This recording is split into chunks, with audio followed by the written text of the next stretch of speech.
Okay, well, I think we'll get started, and I'm sure some people will come in a few minutes, but just for to respect everyone's time, we'll get going. So, welcome back to session number 2 of this kind of jam-packed introduction to Koine Greek. Um, Again, just a reminder for those of you in here, you can hover over my name where it says live and click join stream. That way you'll be able to see everything that's going on. Today we're going to do an introduction to nouns and something called declensions. Now, declensions are either going to make you really want to learn the language and really see a clear way in how you can start to understand Koine Greek, or they're going to make you want to run away and never hear the word Greek ever again. That is because I think that declensions are so vital to understanding Koine Greek and New Testament Greek. You have to learn them, and because you have to learn them, they're so vital, you have to memorize them. And that can seem a bit daunting at first because there isn't just 5 or 6. There's quite a few. It's kind of like a chart that you have to memorize. But I promise you one thing as we get going here: if you take on to memorize declensions, you will learn a ton about the language, and you'll actually be able to just look at a sentence and know like who is speaking to who, who is doing the action, who is receiving the action, right? So I'll show you some examples later, but for instance, like in the New Testament, if say Jesus says to somebody like, "Come here," you can, after you learn declensions, you can look at the text and know, okay, that word Jesus, he is doing the one, he's doing the action, to say, "Come here," right? He's asking someone else to come to him. That may sound a bit confusing at first, but it'll become more clear as we go. And I'll just remind you guys right as we get started here, I try to keep these around an hour. Afterwards, I will stick around for a bit to answer questions and just dialogue. I am recording. Yeah, thanks for the heads up. I am recording. If one of the mods wants to record as well, because I think you guys have a YouTube channel you put the first one up on. But yeah, just a reminder, afterwards I'll stick around to dialogue and to answer questions, but feel free to ask questions in the Koine study thread. Just type your question in there and I'm happy to answer it. I'll be paying attention to that as we kind of move along. So let's just get right into it then. So put this up here. Yeah, I like it up there. So just to get our grounding a little bit into what we're going to cover today. First off, we're going to talk about really a basic introduction to nouns.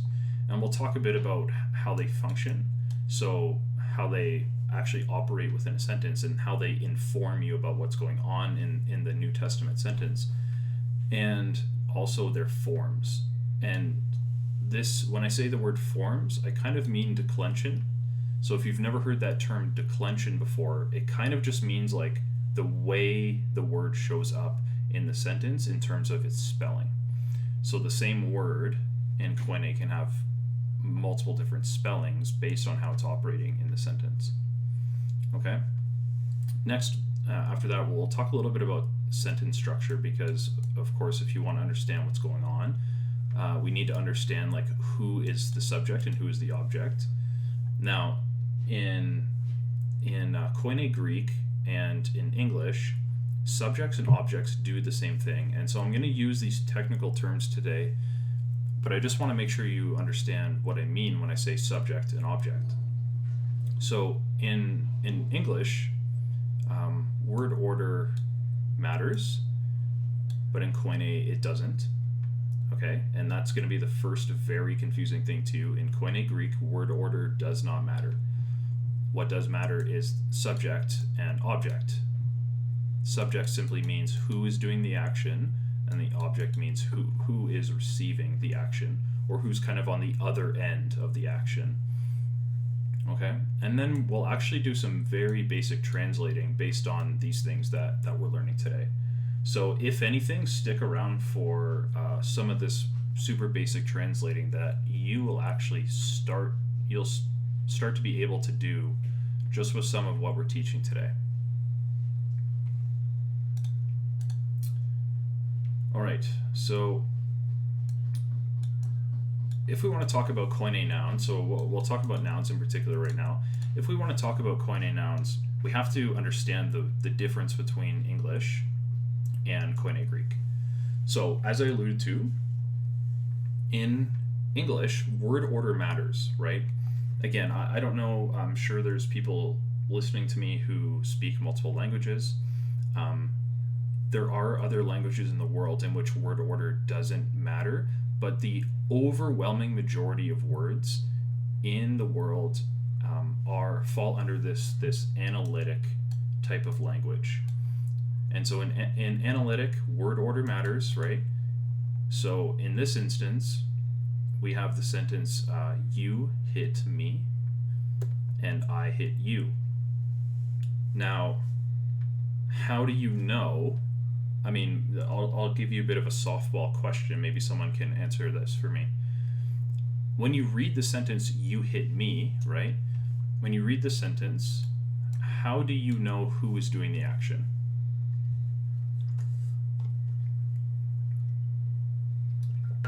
How do you know who's doing the action? The second person, you. Yeah, the second person pronoun, you, right? But how about, how it fits into the sentence?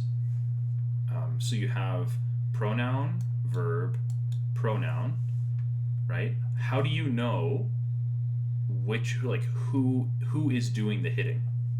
Just if you were to just read that 3-word sentence. You should ask the question who to the verb, right? And you will get the result. That is the subject. Yeah, I think you're on the right track there, right? In English, we have an order of words that tells you who is performing the action and who is receiving the action. So again, if you remember, as was just alluded to, the person that does the action, remember, is called the subject. Okay. And then the action word is a verb, as I'm sure you all know. And the person receiving, or the thing receiving the action, is the object. Okay? So in this instance, if the subject is the one doing the action, then we know you is the subject, right? I'll use a different color. We can put an S, right, for subject. And then, of course, the verb normally sits in between the subject and the object, right? So we have the verb, and the object comes afterwards, okay? So if we have subject, verb, object, we know then the subject is the one who performs the action. So whoever you is, right? You can almost put like quotations here. Whoever you is, hit me, right? You hit me. That word order tells you exactly what is happening. In the same sense, in this sentence, right? I would be the subject, is doing the hitting, right? The verb is hit. You can put the V. And you would be the object. So you can see that these two sentences mean two entirely different things, right? Someone is still hitting someone, but who is performing that action is very different. Now here's where it gets confusing. Koine Greek is what we call an inflected language. Okay, Koine is what we call an inflected language.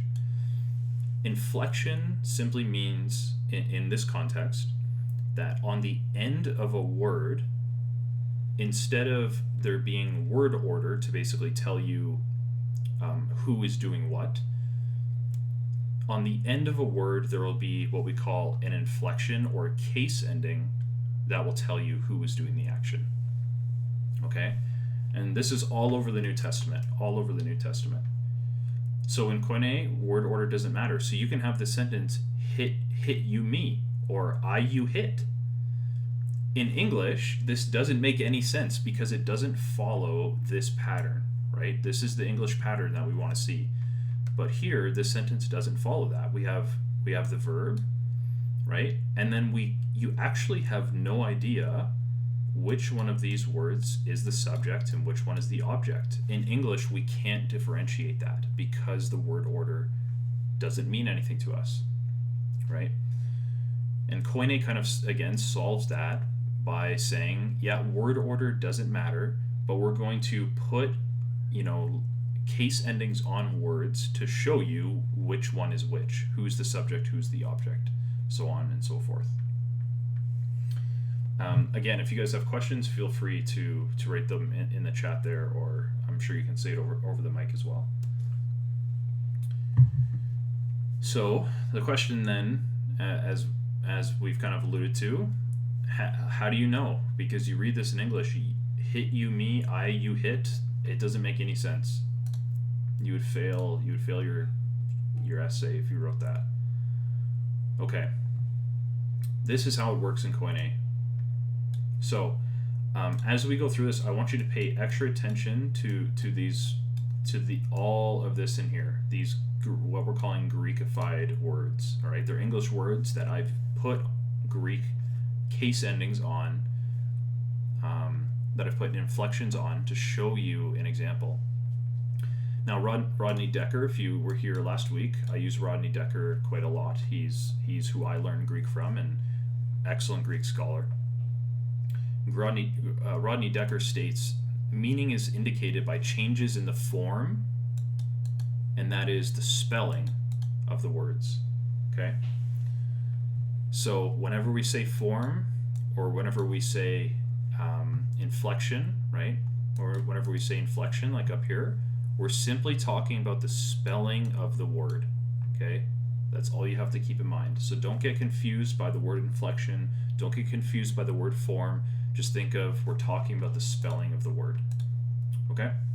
So, in this case, we have 3 English sentences, right? This says Alex, and we've tacked on this case ending os, hit Bob, and we've tacked on a case ending on. Okay? The next sentence says Bob, pay attention to the case ending on, hit Alex, and pay attention to the same case ending os. Okay? And in the third sentence, again, we have hit, Alex, os, and Bob on. So now, if you read these in English, 2 of them would make sense, but one of the ones that makes sense to you would actually be incorrect based on what this sentence is trying to tell you. Meaning, if you read Alexos hit Bob on, or Bob on hit Alexos, you would think in the second case, this needs to move a bit, you would think in the second case here, this sentence is saying that Bob hit Alex. But that's actually not the case, right? Same here. In this sentence, Alexos hit Bob on, you would think that this sentence is saying to you, Alex hit Bob. That is the case, and actually all of these 3 sentences rather say the same thing. So even down here in this third case where it says hit Alexos Bob on, that doesn't make any sense in English, but all 3 of these sentences mean the exact same thing. It means Alex hit Bob. Okay? And so how we know that then is by these endings, right? These endings on the end of the word. So it does not matter which order those words are in,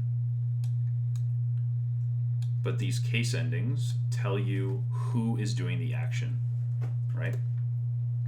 So if just to do a bit of review, and I guess just to ask a question as well, this is what the sentence means. Alex hit Bob.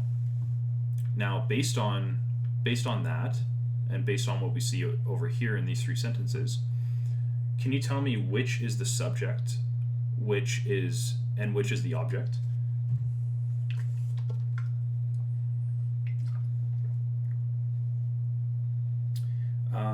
Bingo, could you just explain that a bit further? I'm not entirely sure what you're trying to say there.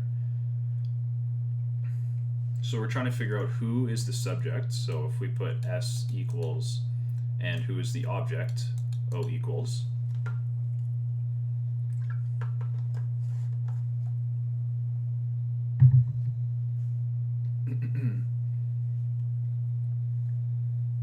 If someone else wants to take a crack at it too, feel free.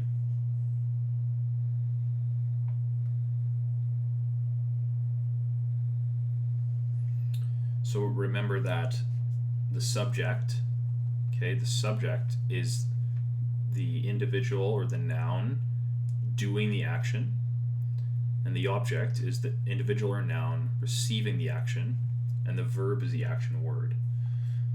On has to be the object, the os is the subject. Got it mixed up. Yep. So you're exactly correct about that, right? So in every scenario, if we go into it, I'll erase some of this so we can see better. But if you go into this knowing that os implies that it is the subject, and on implies that it is the object, you can now read all of these sentences regardless of word order and understand. So even here where it's really confusing, it says hit Alexos Bobon, you can just parse this out. So you can break this sentence up into 3 words, and you go, okay, this is the verb, right? This is the verb. Okay, I see the os here, which means it is the subject, right? And likewise, I see this on, which tells me it is the object. So I can safely read this. In translating it back into English, we know English is subject, then verb, then object. So you simply kind of like rearrange this. So you put Alex at the front, so Alex, then the verb, Alex hit Bob, right? That's kind of, in a really basic way, why even though word order doesn't matter in Koine Greek, which again is New Testament Greek, like when you read the New Testament, it is coming from this language. So this is how you start to parse out New Testament Greek and understand what's going on. So yes, os indicates the subject and on indicates the object. Now, if you read all the text that I have on the screen, you would know that naturally it's not always that simple. In Koine, there isn't just os's and ons, right?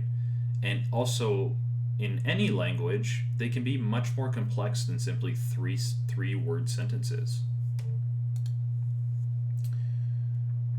Okay.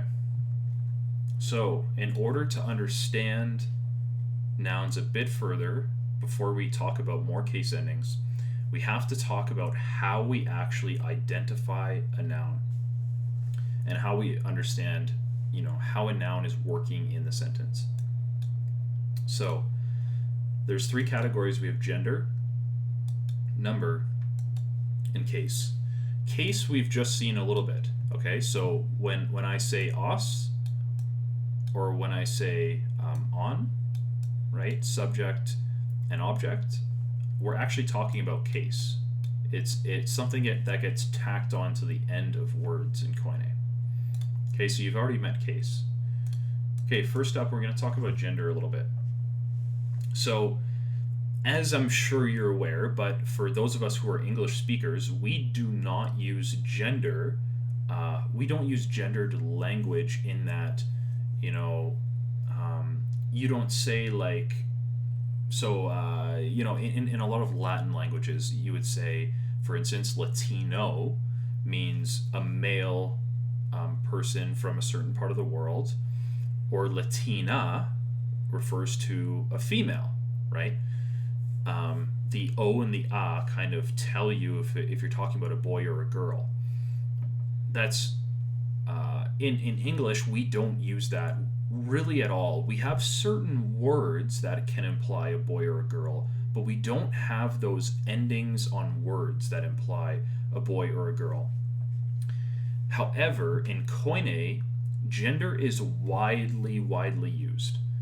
But what is confusing about it is that in Koine Greek, gender does not refer to biological sex. Okay? There are some cases where if you're saying the word he, like he went to the bank, the word he will be used in its masculine form. But that doesn't mean that word he itself is masculine. Now, I hope that makes sense. The main thing you have to keep in mind is that in Koine, if you see a word, so the word for disciple is mathetes. That word is actually, it appears as feminine, but it is a masculine word. If you were to break it down, you would say this word is masculine, but that doesn't mean that that word disciple is referring to male disciples. Okay? So that's something you'll have to keep in mind. Gendered nouns do not necessarily refer to that gender, or rather that noun being a boy or a girl. Okay? That's a big thing to keep in mind. So Rodney Decker states that English does not use the category of gender very much, as I stated earlier, and it certainly does far less than Greek. And however, in English, we can indicate gender in a few ways. The first is by changing the end of a word. So if I can draw your attention here, I'm getting sick of pink. How does that look? I don't like that either. I'll use this. So with this word prince, if we want to change it to mean a female, royalty, then we tack on the double S at the end. Okay? But that's not necessarily a pattern that other words follow. In English, we almost have like really specific circumstances to indicate a male or a female thing, and they differ from each other, right? So prince naturally means a male, but princess means a female. And you would never call a female princess, you would never call them a prince. Okay, so there's no kind of crossover. There's no crossover. It just means male or female. Okay? But notice how the double S pattern, it doesn't really carry over to other words, right? It can, and there are instances where it does, but we have other patterns like widow, right? Widow or widower. Okay, so if you want to change the gender, well, you just add this ER on the end. Okay? So that's all that's happening here. Now, in other ways that English can imply like a biological male or a biological female is by actually just straight up changing the word itself, right? So we use the word boy and we use the word girl. There's no crossover, okay? There's no crossover at all. Likewise, aunt or uncle rather means like your mother or your father's brother, right? Or aunt is your mother or your father's sister. Okay, something like that. There's no crossover. Likewise, in English, if you want to imply somebody you are like dating in kind of a romantic sense, we just add something onto the front of this word friend. Okay, well, very simply, boy or girl. That's pretty much all that's going on here. There's no crossover. You would never call like your boyfriend your girlfriend, because that implies a totally different gender. Okay? But Greek does take it very differently.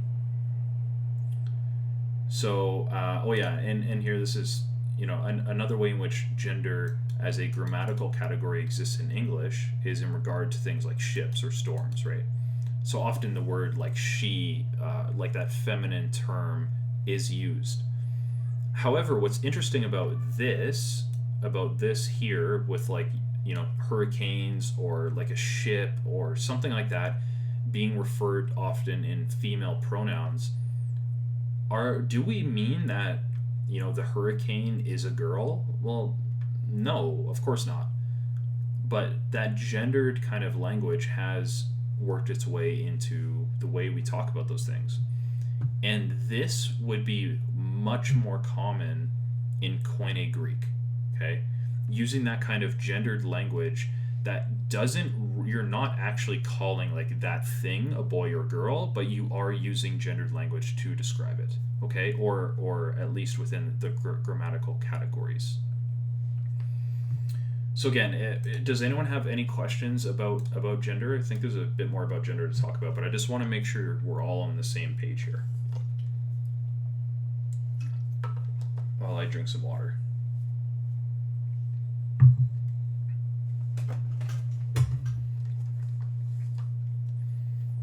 I think for most of this stuff, you guys would be...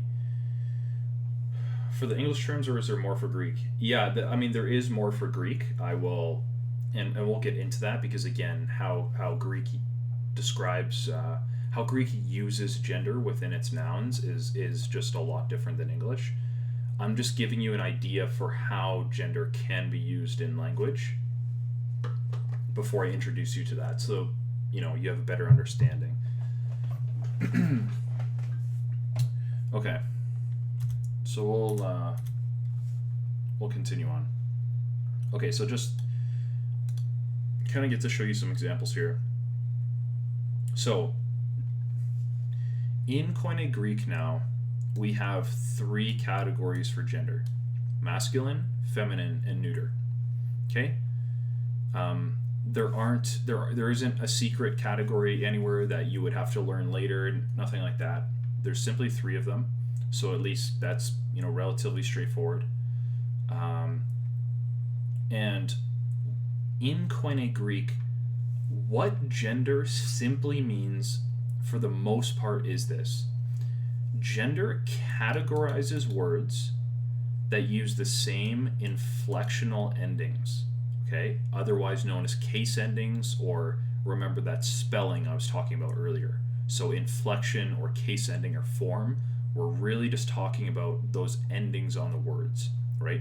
Remember the os and the on, that's what I'm talking about. So actually os is masculine and on is also masculine, okay? On can appear in the neuter form, but don't worry about that too much right now. But that's just what I'm talking about. So gender puts words into categories that use the same pattern as one another, all right? And the beautiful thing about it is once you learn the pattern, you will be able to identify a lot of words in as far as how they're being used in the sentence, okay? Now, as I alluded to, gender can, in some this word can is kind of annoying for you guys, but it as much as I've just said that gender simply means categories of patterns, okay, that kind of they categorize words together. Gender can refer to biological sex. It can. Now, there's very certain circumstances where that happens. Where that happens is when you want to say he or she, right? You will use the masculine or the feminine to refer to either a boy or girl, okay? Now, in a lot of ways, it's going to be context. So you kind of like, you're reading the Greek along with your English Bible, say 2 of them are open beside each other, and you come to a place where it says the word she, or like she said, then in Koine, you already know that word she, that will appear as a feminine word, okay? So I'll show you 2 examples. 2 words here. autos, and aute. Okay? Both of these have case endings. Well, I'll do that again. Both of these have case endings on them, that one of which you've seen already. Os, you've seen this. All right? This is a new one, a. Now, if we want to, when you're really first beginning, this is how I recommend breaking down words. You simply cut off the case ending from the rest of the word. So we call these two different things. This first part, out, right? Alpha, upsilon, tau, out, is what we call the stem. So you would cut the stem off and isolate that case ending so you can just see it better. So same here, out, you just cut that off and isolate that case ending, and now you can take a look at it.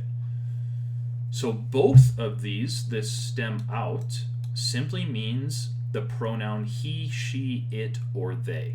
It can mean any one of those things. How you determine which one of those things it means is by the case ending and also the context of what you're reading. Okay? So in this case, we have this word, if we come over here, we have this case ending os. And you will eventually learn that os is masculine, right? And it is singular. Okay? So you know that it can't be they, because they is plural. And you say, well, it's masculine, so it's almost certainly going to be he, but maybe based on the context, it could be it, right? You will have a better idea based on what you're reading to know. But for the most part, if it's masculine and singular, it will probably mean he. Now, likewise in this case, if we take this case ending a, right, just the eta, I'll just put it equals here. Eta is feminine, and it's also singular. So if it's feminine and it's singular, well, it's not going to be they because that's plural, and it's probably not going to be he, right? It will almost for sure be she, and it could be it as well. Again, from context, you'll learn.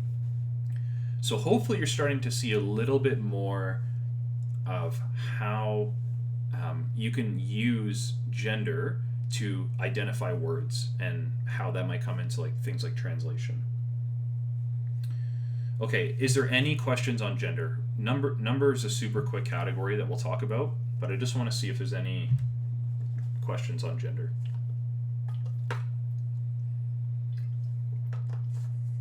Awesome.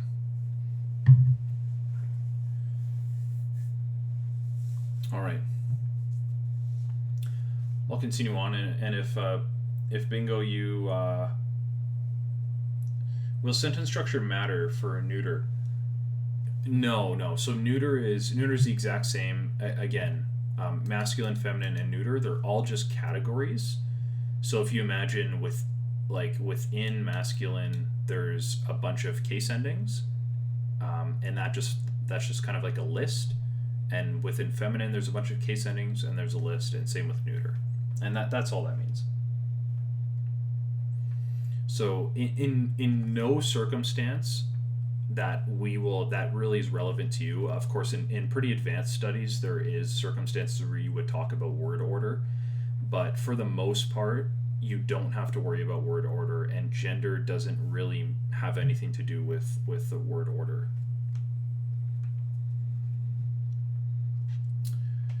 Okay, moving along. So number. This one's super easy. You guys know about number. Number simply means, is it plural or is it singular, right? In English, there's some ways that we indicate this. So if you can have a cat or you can have cats, right? Cat implies one, and cats implies more than one, right? Implies more than one. So super easy, we're kind of aware of that. Now the other thing to keep in mind though is that we can indicate number not always through just adding the s on the end. That's not kind of required. So if you say, for instance, you can say ox, well that means one ox, or you could say ox n, right? This n on the end, which implies more than one. In an even more confusing fashion, you can say mouse, which implies one, or you can say mice. And actually, the only thing that's similar is like the stem is completely changed. You have the same first letter and the same last letter, but all this in between is completely changed. So in English, it can be confusing, but you learn those patterns, and really at the end of the day, all number means is there one of it or is there more than one of it? That is all. So to show you some examples in Koine, and this is where the hammer drops, okay? This is the Declension Chart, all right? So here you go, you get to see it in all of its glory. Do not worry about these letters here. What we want to worry about is this thing called first and second declension. Second declension really just means like masculine and neuter. It just refers to the list that you see here, this list and this list. That just means second declension, right? And you can see that up here. It tells you second declension. And first declension just means this list in the middle. They're just fancy words, so don't get too scared of those. This first category here, this is masculine. These are all the masculine endings that I will be teaching you throughout this series. There are more beyond this that exist, but you do not need to worry about learning them. If you wanted to do more advanced kind of studies and you really felt like you got these declensions down, feel free, but we're not going to worry about that. This second one these are the feminine endings. Now you get a bit of a clue from here. This big M, of course, masculine. This big F, feminine. And then this N just tells you that it's neuter over here. Okay, whoops, I used the wrong color. Anyway, you get the idea. Masculine first. These are all the feminine ones in the second. And these are the neuter ones in the third. Okay. So, you are going to become best friends with this chart, all right? This chart is going to, until you memorize it and it's like in your brain like your own first name is, you'll basically need to reference this chart a lot. And there's nothing wrong with that. This chart will be your lifeline when you start to actually look at a sentence and try to indicate who is what, and if a noun is masculine, or if it's feminine, or if it's neuter, or if it's plural or singular, and also its case ending. So just explaining a bit more about this chart. Over here you might be like, what in the world are these letters? Okay, so again we have, this is second declension, first declension, and second declension over here. Masculine, feminine, neuter. Now you're looking at this list and you're like, what on earth is going on? Okay, these are simply abbreviations. To make it very easy for you, every S means singular. Okay, so that means everything above this line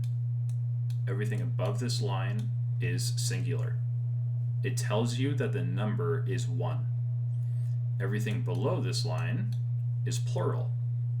It tells you everything, if a case ending like this shows up below that line, it's more than 1. It really is that simple. Now, in a bit, we'll talk about what the first letter means, okay, but I'm not going to go over that right now.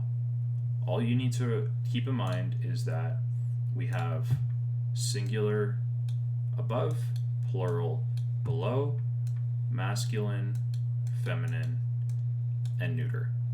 Okay, that's how you're going to start to read this chart, and I hope that makes sense. If it doesn't, as you start to look at the chart more, and especially if you seek to memorize this chart,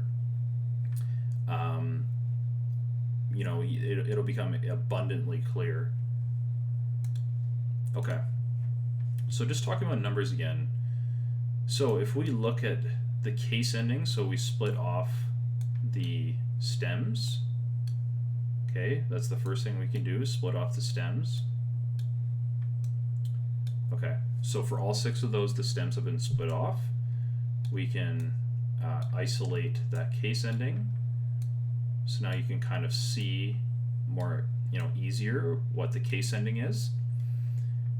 This word logos, it's the word for word. Literally it means word. Because it has the ending os, can someone tell me where it is on that chart? Maybe the 2 letters. So if we're looking at these letters here. Yeah, you said the first one, but can you tell me the letters? Because the letters are important. And I mean these letters here in this this list.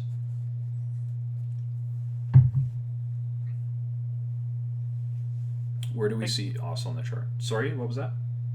Like what they mean? No, not what they mean. Just tell me.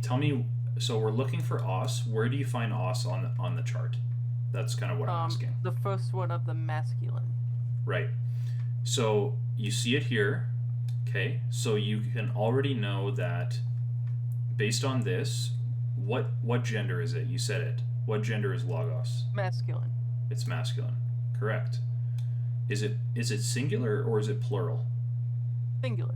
It's singular. Exactly. And the last piece that you would add in that we'll talk about in a bit is the case ending, and that's just this first letter. So you know it's N. N means, it's N. N means nominative. All nominative means is that it is the subject. So you guys can probably start to see this coming together already. Just by looking at the case ending of logos, you know that the word, like the definition means word. It's masculine. It's singular, so you would not say the word words, just word. And it's nominative, so it's the subject. Okay, how about over here? We have the same word, right? We see the same stem, log, but it has a different case ending. Can anyone find that one?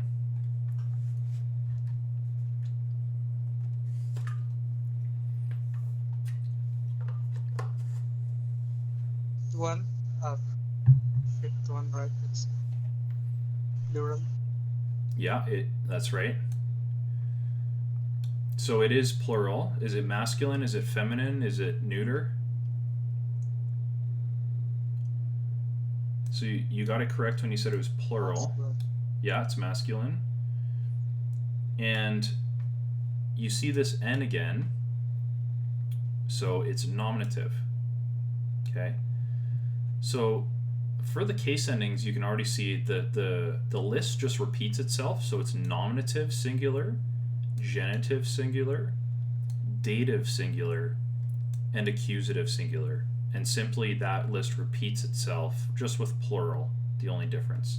Okay, so now over here, we can isolate this. We see the a. Now, this is a tricky one.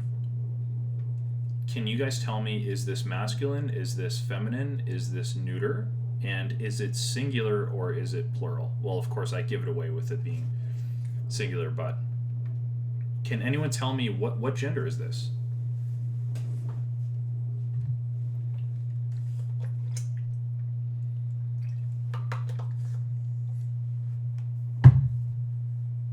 Feminine.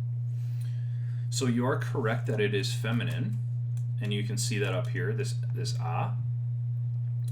But why didn't you say that it was neuter? Because you said it was singular. There you go. Very good. You're learning to read the chart. Hey. Awesome. Exactly. And so if you didn't have this chart handy, and if you didn't know it, you could get mixed up, right? You could say, well, maybe this is actually the neuter plural form, right? But and you might not know that. So it's important to have this chart. Okay, over here, same thing. We're gonna speed up a little bit. I just want to make sure we get through everything. So with the I, Is this masculine, feminine, or neuter?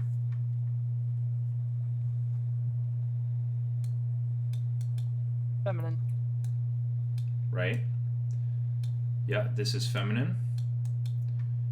Is it plural or is it singular? Hello. Plural, yeah. And again, we see here it's I, so we connect it to this. It's nominative. Great. So you guys start to get the idea here, all right? Just for time's sake, we won't do the last. However, this is neuter, and you might be saying this, and this is a tricky one, right? Because we see this on ending, and you're like, well, here under masculine, it shows on, but also here under neuter. So there's actually 3 places where on shows up. Well, how do you know?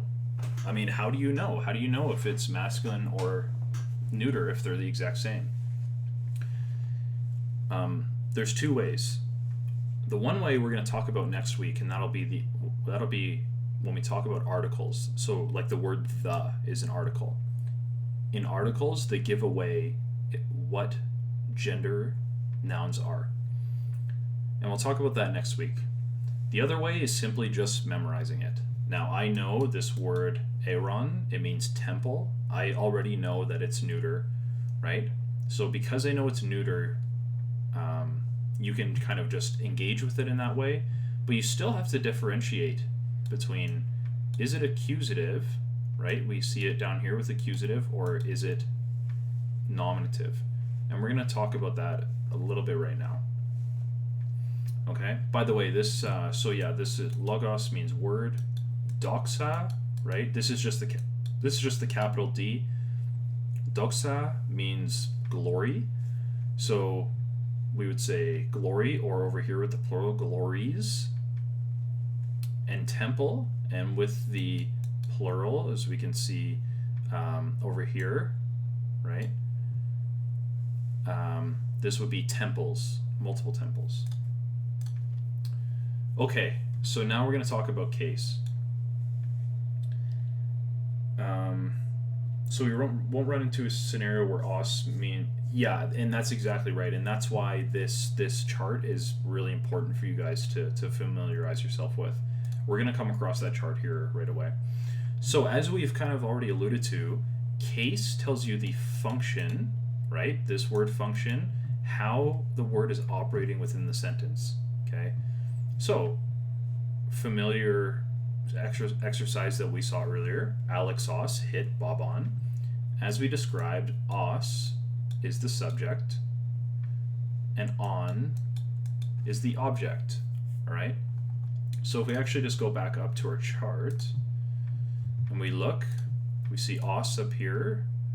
So the nominative implies the subject, and on, because we know it's a masculine word, it's got to be the accusative, and the accusative is simply the object.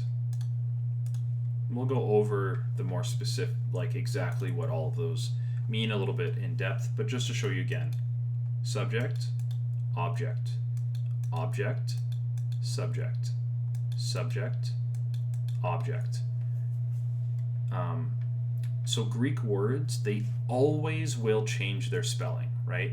And as you can see here, so the word logos, right, this word, if you cut off the stem, so we have this stem can take on any of these case endings that you see, right? All of these are masculine. Any one of these can fit into the end of logos, right? So you could see, for example, log oo, right? Or logo, or log on, or logoi. You can see any of these come up. And based on the chart, you'll be able to tell kind of more what's going on. So here are the actual cases. So we have the nominative, which I've said now a few times. It is the subject. That is the most important thing to remember.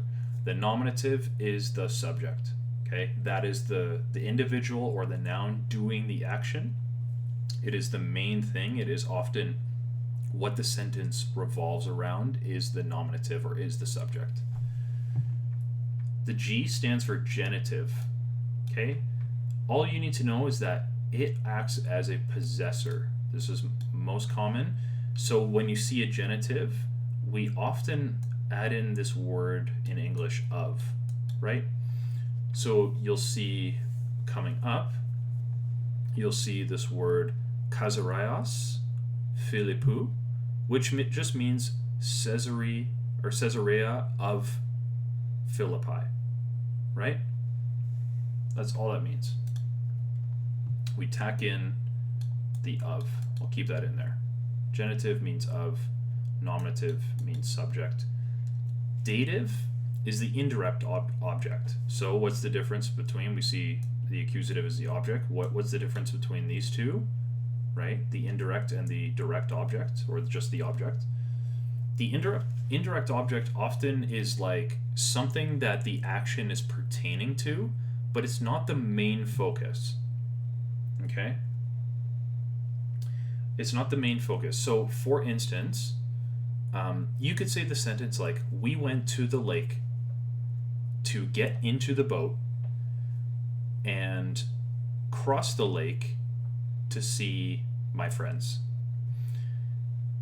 Now, in that sentence, you would likely have the word friends as the object because they are the recipients of your action. And the word boat would be in the dative because it is something that is receiving your action, like you got into the boat and crossed the lake on the boat, but it's not the main topic. So often in English, we will use the word in or into when it comes to the dative, or sometimes just the word to, right? The accusative, again, as I said, is just the recipient of your action. And the vocative, we're not going to talk about this, but I just wanted to include it for due diligence. You'll notice the vocative is not included on the chart I gave you because you don't need to worry about it. All the vocative indicates is speech. Okay? It just, if someone's speaking at the very beginning of their speech, there will often be a vocative. You don't need to worry about that though. Okay. All right, we can take a quick breath. We don't have a ton more to go through. I just want to make sure that you all understand. Do you guys have questions about the cases? Which there's no stupid questions here. This can be confusing for sure.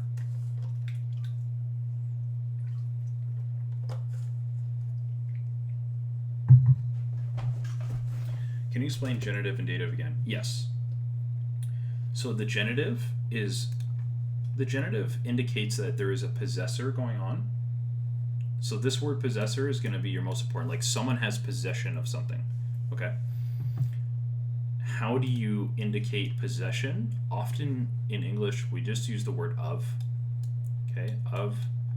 So to show you, if we go back here, so here's genitive singular, and here's genitive plural. So if any of these come up, of course these are genitives as well, but just looking at the masculine. Yeah, so what is a modifier? Sorry, yeah, I should be explaining that. So when I use the word modifier, so when a genitive comes up in Greek, there is often a noun that just came before it that it is pertaining to, that it is basically modifying, right? Now, what it modifies is what we call the head noun of the genitive. And so if I were to say, my name is Alex of Canada, okay? Canada is the genitive, and Alex is the thing that the genitive is modifying, all right? So just that word of will often indicate the genitive, and that sentence basically implies that I belong to Canada, right? That's why we use that term possessor.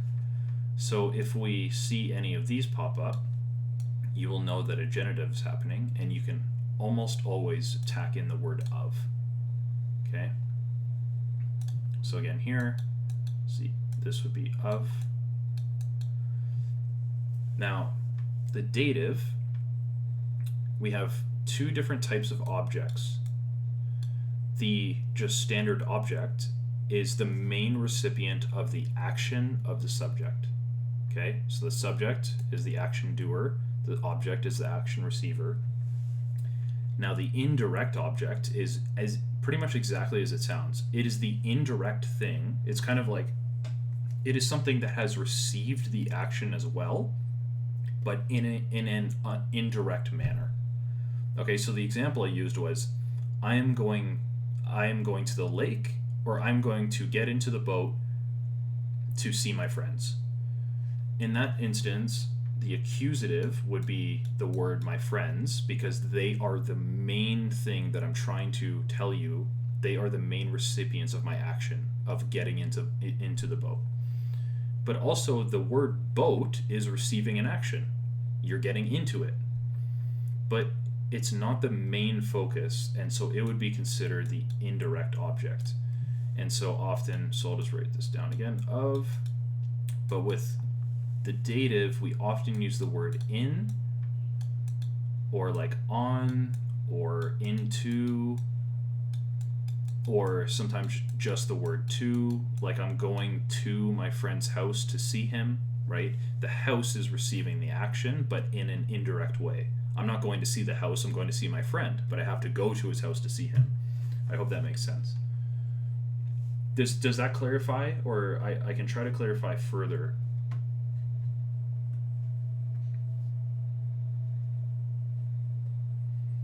Good, yeah, good. Okay, any more questions about cases? We're gonna just go through a few examples mainly here, and then try to wrap up.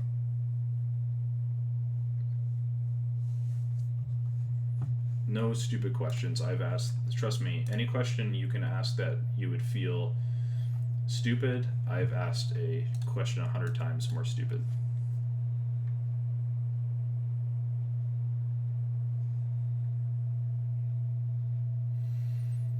I'll need more examples of genitives. Yeah.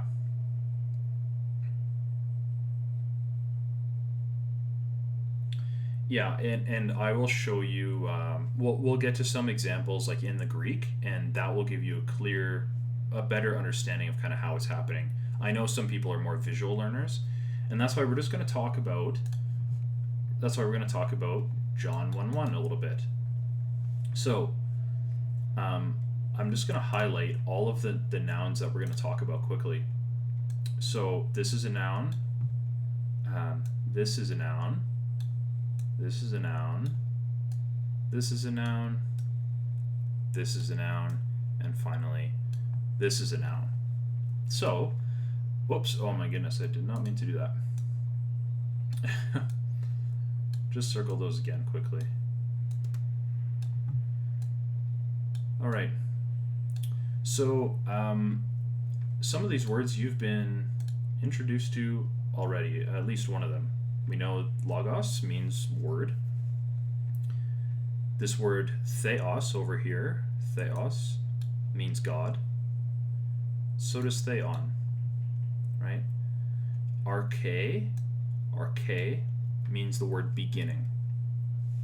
Now, if some of you know John 1:1, this has kind of been, this is not the original Greek order. I've put it into an easier to understand order for us.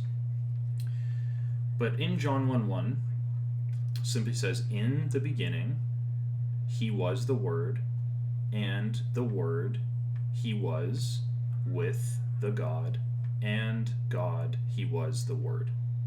Right? That's all this says. I'm sure you've heard this verse 1,000 times.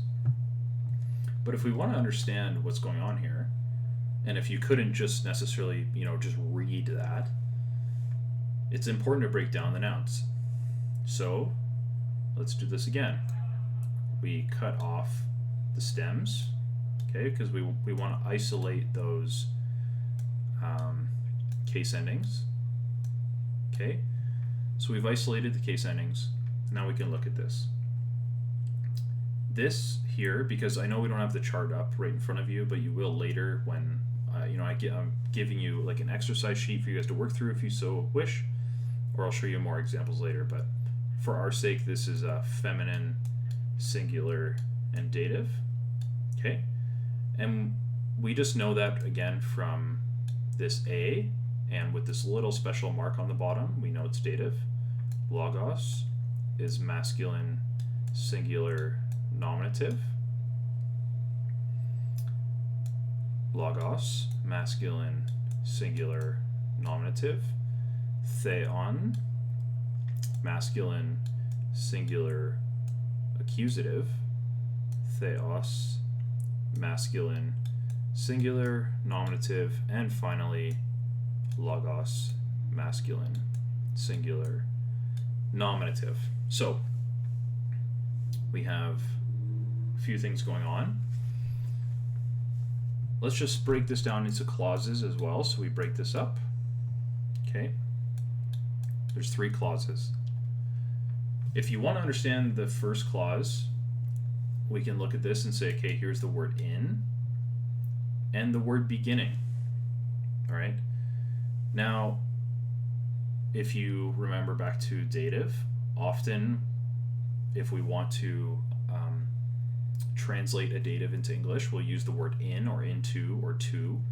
So if you have the word in, it makes sense that the word beginning will be in the dative, right?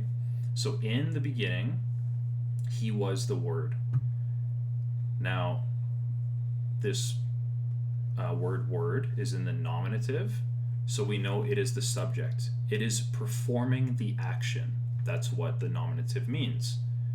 What's the action word here? It's this, ein, which means he was, right? If you are, like if you say I am or I was, that's an action word. You were. You existed, right? Like you had form, you had life. Like it depends on the context, but so we take the verb and we know, okay, logos is performing that. So in, because we know it's a dative, so we can use this to say in the beginning, right? This means beginning.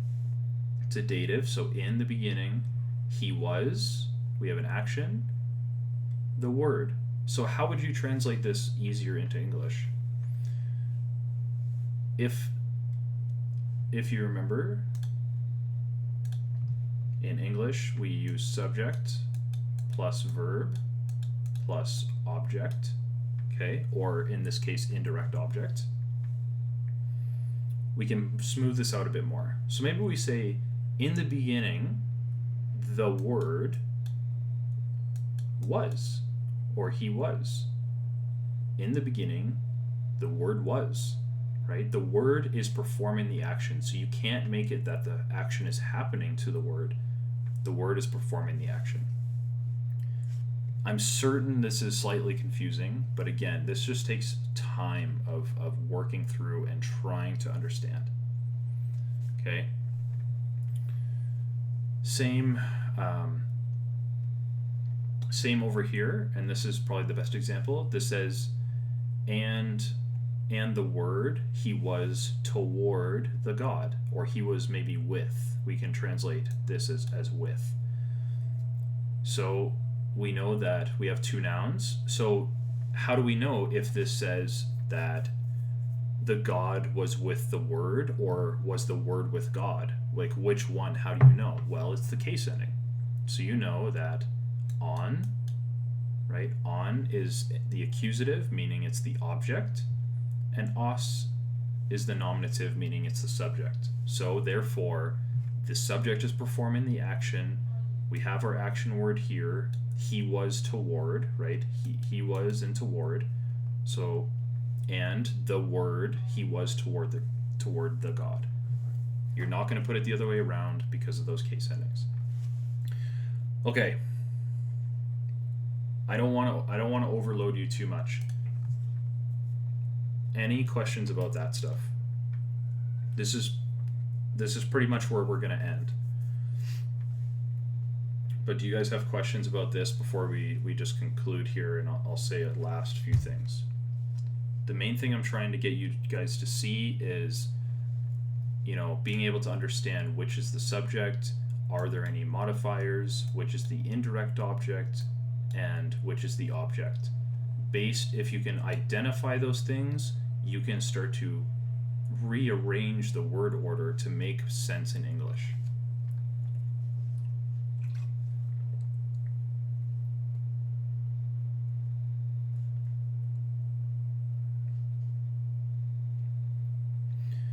Next week, I think we'll go over genitives and datives more directly.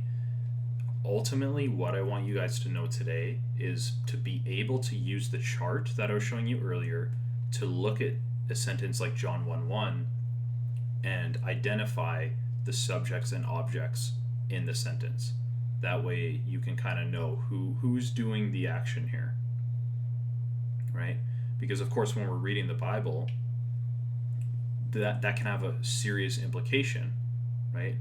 If you are saying the wrong person is doing an action, that can really twist the way a sentence is trying to, what it's trying to say.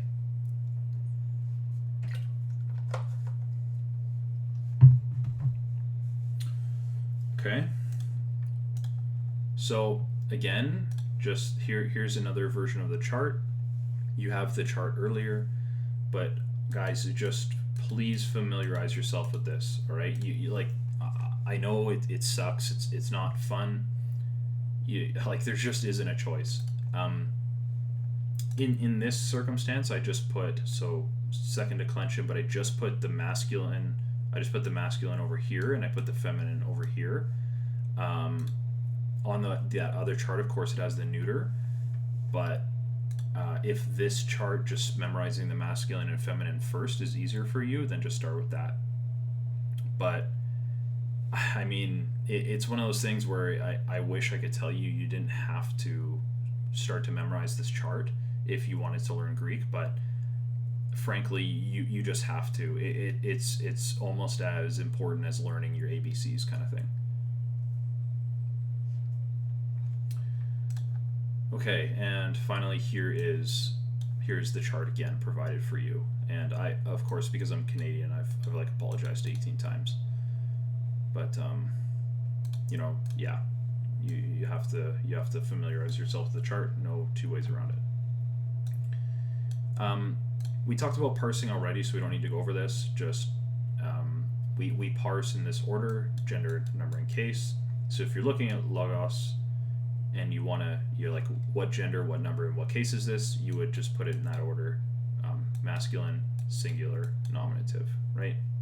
Just that simple. All right. We don't have time to go over this, so we're not gonna go over this, but that pretty much concludes what I wanted to talk about today, you guys. I have provided this PowerPoint. This has all been recorded, so that'll be uploaded for you guys to watch back. And there's an exercise sheet that I've provided as well for you to start to, to work through some of this. Hopefully it makes it a bit easier. I don't think it's too hard.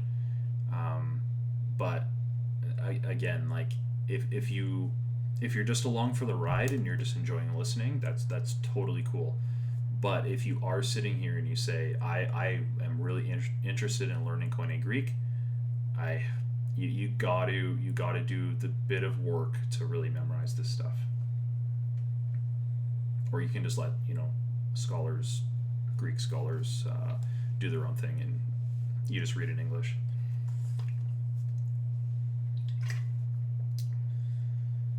Great. I mean, if there's questions, if you guys want to ask questions or engage with this, feel free, but I'll hang out here for a bit.